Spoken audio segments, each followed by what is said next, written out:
Hello, welcome to the queue. Back for part 2 of the Invasion Normandy turn 1 walkthrough. And this section will be on, I'll flip that rule book over, the offshore support phase and the first landing phase.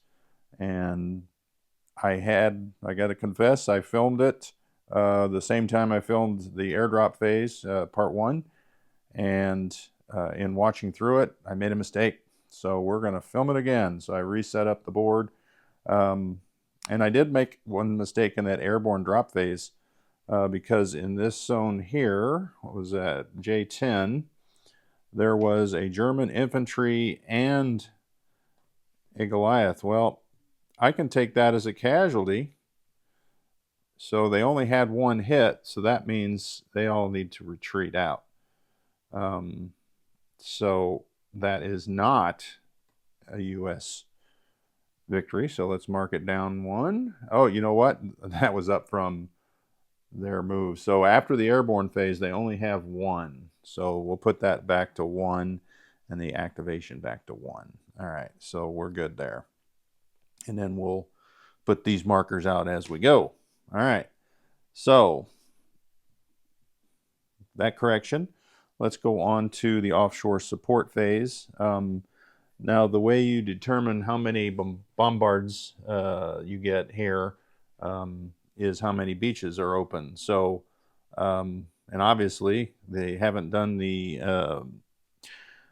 first landing phase, so all the beaches are closed. A beach being open means that there's no Germans and the Allies have it. So they'll get 2, 2, 2, 2, 2. And they are all at 4. And the best suggestion I can give you is you want to get off the beaches. You have to get off the beaches. So I'm going to use on these fortifications, I'm going to try and hit those infantry that are there. So we'll just go down and roll 5 sets of dice at 4. They fail on Utah. Omaha. Fail again. Going over to gold. And I got close. Juno. And finally, the last one, sword. Okay, so and that's just how it was in the war. They didn't do a lot with those offshore bombardments. Scared a lot of cows, probably. Blew up some homes, some civilians, but not much on the fortifications. All right, so the next wave, or there's a German response to the offshore support phase. And there is the E-boat flotilla here in Le Havre. And there's the coastal guns that get to fire. And there's an E-boat flotilla here in Cherbourg. So Cherbourg gets to attack the Utah. And of course, the Havre gets to attack Sword. The coastal guns attack whichever beach is closest. So that'll be Utah. That'll be Utah. This one could go either way, so we'll probably go Omaha. Although it might be just as well to go to Utah. And so forth. So let's roll those. I'll do the E-boats first. On the reference sheet here, it talks about the German E-boat attack. A die roll of 1 destroys any unit in the next wave box. 2 through 4, the German player selects a unit from the next wave box and returns it to the reinforcements. So what that means is, I don't think I put that unit back that was there. I'm trying to find out where it went. Oh, it was here. All right, so the E-boat gets to select. So if they roll a 1, they'll kill that tank. If they roll a 2 through 4, they'll go back and move it back from the next wave box to the reinforcements, and you can bring it in later. And that's what happened on that turn that I shot. Now the coastal guns, if it's 1 through 4, they get a hit. It's a kill, and the Allies get to choose what unit. So they're going to choose infantry. So the most you can do with the coastal guns is get, an infantry. in reality. Now, you do have an option. These coastal guns can fire at the naval bombardment. Now, what that does is on the next turn, these naval bombardments won't get to go if they got a hit. So that might be a good option here since they missed on the naval bombardment, because after the first landing phase, we go right back to a second offshore support phase on turn 1. So if my coastal guns get a hit, they won't get those ships. So that's what I think we'll do, is we'll roll the flotilla, the E-boats, and then we'll do the coastal guns and try and knock out some of those bombards. Here's the first E-boat flotilla there in Cherbourg. It misses, and Le Havre, and it hits. So, but it does not get to target and kill a unit, but it does get to target one here, and I think I already did that from the last turn. So there was a tank, so we'll take that tank again and just replace it back in the reinforcement box. So that means it's 2 turns from getting to the beach at the earliest. So they lost that tank for a couple turns, but that's okay. It's not dead. All right, so let's do the coastal guns. So we've got one here for Sword, one for Juno, one for Gold. I think we'll just use one for Omaha, and then these 2 over here for Utah. So let's start with Sword, and we're going to go against those ships for bombard. So it's a 4 under. All right, so we're going to take one of the bombards away, so it'll come back on turn 2. Next one is Juno and Gold, and then we get one of those. So this is working out pretty good in the Germans' defense. Next is Omaha. Holy cow, there is not going to be bombard opportunities for the Allies next turn. Now this one is 2 on Utah, and they both miss. Now that stinks. All right, so that is the offshore support phase, which consists of the Allies' bombardments and then the German coastal guns and E-boats. So next on to the first landing phase, and that's real simple. All these units in these hex, they can only attack straight forward.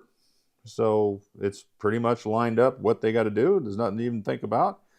Coming off the beach is a -1 for all these units attacking. The engineer, which will be coming in the reinforcement phase, will allow that -1 modifier to go away. So just in this hex that engineer is at. So that's why you want to get those engineers on. You start with one there. Obviously you're going to put one in the follow-up so it can get there as fast as well. So look, we'll start here with Utah, and we'll work our way south. So the infantries are at 2, and let's see what that tank's at a 6, so it'll be at a 5, and the infantry will be at 1 with that -1 penalty. So let's roll 4 infantry at 1s. Nothing. We'll roll that one again. It was a little cocked. That was close. Then we got the tank at a 6. So that's a hit. So we're going to lose a German infantry. And one thing about, I want to say, when you're making attacks, you don't actually go into the hex you're attacking. You're attacking from this hex to this hex. So once you clear it after the attack, then you can move in. And there's a 5-unit limit to the stacking, which is going to be critical once you're trying to get off the beach and bring stuff in. So the max you can move in is 5, which they have, but the Germans get a defensive fire, and that is 2 at 4, and they get 1 hit. So we'll take one of these chips off the infantry stack. Now that beach is still closed. The Germans have a unit there, so we'll go on to the next one. The fort gets to fire first. It has a first strike, and they are at 5, 2 at 5. Oh, so they get 2 hits. So that is painful for Utah there. So now they'll fire. The 2 infantry will be 1, and the tank will be a 5. Nothing there. Next beach. Oh, but you know what? The German defenders, there's 2 there. And then with the fort, they're defending at 6. So, 1. So we really couldn't get to that tank because they had 4 infantry there. All right. You might be thinking, oh my gosh, that's crazy, but the Allies have unlimited infantry. It does stink because you got less infantry coming in, you know what I mean, at this point. But overall, you're still not losing a ton of units. All right, so next beach, J16. All right, so no fortifications. So we've got 4 at 1. And we got the tank at a 5. Nothing. 2 German defenders at 4. Nothing. All right, so we got these Rangers. Now they're going after this coastal gun. And the Rangers attack at a 3. So the 3 dice at 3. They missed, so that coastal gun, I think it starts here and it backs up, which at Point du Hoc, they actually moved back before the Rangers came. But for the gameplay, they were giving them the opportunity to take it out on that first turn. So they can't advance because they didn't, they just get on shore, but they can't advance because they didn't kill that. So next one, we've got 2 on Omaha, 2 fortifications. So let's do that first one there. First strike's at 5, nothing. We'll do the first strike on the other beach at 5. No, fortifications wasted. However, there are no tanks on Omaha, so it is 5 at 1. And they got nothing. And the next beach is 5 at 1. And they got nothing. So you can see it's hard to get off that Omaha beach. German defenders now, there'll be 2 at 6, 2 at 6. There's a hit and a miss. The next one is actually 2 at 6 as well. So each one loses 1. In reality, you don't want to lose any. And the reason being is this box, or this hex, has a stack of 5 max. It has 4 infantry now. So they'll be able to bring that engineer, and they'll be able to bring a tank to try and help them get off the beach. But you kind of, as the Allies, wanted to take some casualties so you can bring in some more good units to get off the beach. It's kind of a weird thought process. Next up here, there is a fort here in K25. We'll do K24 first. 4 infantry at 1. There's a hit with the 1. And whoops. And then a 6 or 5 with the tank. It is a hit. So they clear that one. So that's the good news for the Allies, because they actually did better in the previous video that I shot that I deleted. The 2 Germans defend at 4, and they get 2 hits. So we'll take 2 chips off here. Now you, as a victory, as clearing a hex, you have the option now of advancing after that combat. So they are going to advance, and that is a British. So we can go over here and mark up to 2, and the activation points goes up to 2. As you can see, though, that previous turn they were up to 6, so we'll see how they end here. It doesn't look like they're going to get to 6. So here in J25, we've got a fortification. So there'll be 2 defending shots at 5. So there's 1 hit. So we'll get rid of the 1 infantry. Coming back will be 3 infantry at 1. And the tank at a 6, or no, 5, because of the beach. So that's nothing. Now we got the 2 German defenders at 6 because of the fortification, and they get 1. All right, so that will actually be good because they'll be able to bring in the engineer and a tank. So they should have a better chance of getting off the beach on turn 2. All right, K-27, we're on to the Canadians. They have 4 at 1 and 1 at 5. So they get 1 hit. So there'll be 1 gone from K-27. So let's defend with the 2 Germans.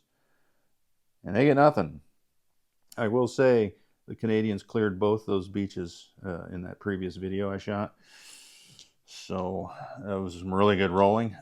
We have a fort here in a L-28, so it'll fire 2 at 5. They miss. All right, Canadians, 4 at 1. There's a hit, so they got a chance of clearing the beach if that tank can hit 5 or under. Oh, so 1 and 1. Oh no, they haven't fired yet. The Germans haven't fired yet. They got 2 at 6. Oh, that's 2, so that will be 2 down. All right. Okay. Next up will be M30. And that will be 4 at 1 for the infantry. Nothing. And 1 at 5. Nothing. So 2 Germans at 4. That dice is down.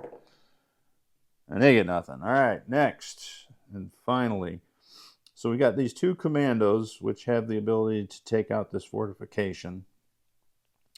And commandos are at 3. So we got 2 at 3. They're going up against the fort. They didn't get it. All right, so the fort fires 2 first strikes. It gets 1. So we'll lose 1 of the British because there's 1 French infantry. And they actually fight and defend better than the British infantry because they're trying to take their homeland away or recapture their homeland. So we got the 2 British infantry at 1. Nope. French infantry at 2. Gets a hit. And the tank, oh, the tank at a 5. Did they clear it? No. So it did not go as well as the other video. So we got the 2 Germans firing back at 6. All right, so there's 1 hit. So they'll lose another British chip. All right, so that is not very good. That's what you kind of don't want. Now, no need to panic because next we go right into offshore again, air availability, strategic bombing, close air support. There won't be any mechanized movement, and then the Allied attack. So they'll be making their attacks again here along the beach. Now, technically, I guess they could move this tank 1, but then it's going to be by itself. So most likely we'll combine this and this attack to try and get off the beach. So that is the end of the first landing phase, landing wave phase. And just as an example, it says 5.7 there. I'll try and flip this over without destroying anything. So we'll go to 5.7. First landing phase, and it talks about it here. There's the -1 attack value, engineers that get in. So you do that. Special ranger attack, special commando attack, and that is all part of the first round of combat. So now in the second round of combat, it is going to be a little more difficult on some of these that took casualties, like this one here. So they're only going to have 2 units going up against that. So the Germans have an excellent chance of killing that tank. Unless, well, they can't get rid of that fort. So there's going to be some aerial attacks, some offshore bombardments. They're going to try their best to try and clear that fortification to get U.S. forces on the beach. But that's the end of this part 2. And then, like I said, we'll be moving on to this section here, offshore support. And basically, this is going to be the rest of the game. It's going to start here and walk down, after you check for victory conditions. Then you go to the next turn and you just kind of walk back down. So we'll walk through those. And I may not roll all the, I probably will roll them all, so just so you can see what can and can't happen. Because like in that last game, the Canadians, they did clear both beaches. So let's just say they did clear that beach. We'll give them that. That'll make things look a little better on the attacks next turn, or the next video. Well, you know what? As I look at that, that's probably going to be more than one video. I'll probably do up through the close air support, and then we'll do the attacks on like part 4. So there you have it. We'll move their victory conditions up 1. So they're at 3 and 3. So kind of stinks that I made that mistake, because the Allies did not do as well as they did in the video I deleted. Anyway, thanks for watching.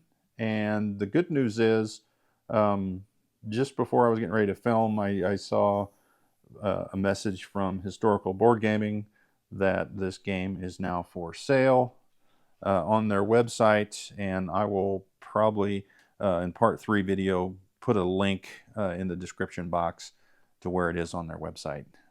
I just didn't have time to get to it this evening. Like I said, thanks for watching, and we'll be on with part 3 here tomorrow or the next day.